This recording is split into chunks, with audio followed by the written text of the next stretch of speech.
Mayoretwo ni Kieha, aikari a Kenyawa Poka maratabanirie mucemanio wa gucokaniriria meciria niguo mamenye uria mangiteithaniriria gucaria kihonia kia matharikira ma njogu iria ikoretwo ikimanyararia micini, migunda na barabara-ini kuria utuko kana kwa mwezi mmoja iliyopita tumekuwa na shida za wanyama ya kuangamiza wanadamu.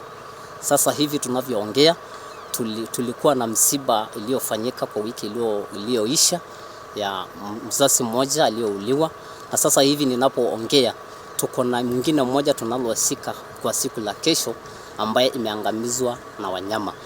Gavana Joseph Ole Lenku ni anyitanire na aikari na kuria ruhonge rwa KWS rwike mituke hari kuhurana na njogu ici kuona ikoretwo ikiaga gikari gwa kahinda. Ni undu wa matharikira ma njogu, thukuru 5 ni ihingitwo ni undu wa guoya wa ciana gutharikirwo. Tuwezi endelea kuishi vile tunaishi. Shule za eneo hizi zinafungwa.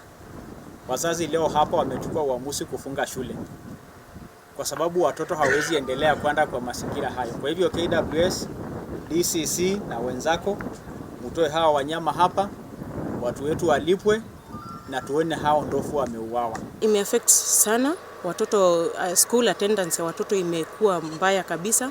Pia wamekuwa ndovu wakija hapa mtoni mahali ambapo tunachota maji ya kupikia wale watoto, wanaharibu mpaka hizo visima.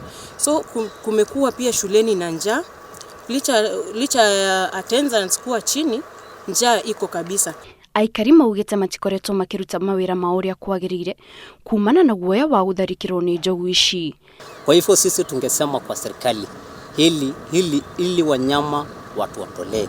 La si hivyo tunachukua misukani mikononi ili tupate kuangamiza ituondokee.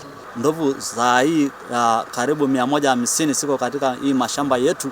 Tutatafuta kila njia tuweze kuangamiza kwa sababu inaonekana ya kwamba hakuna hatua, na inaonekana pia wanyama saa hii ndio wanaonekana wakiwa na umuhimu zaidi kuliko binadamu.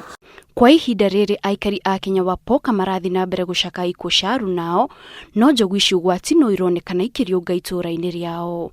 Ngiribotera Inooro TV, njitagwo Kate Muthoni.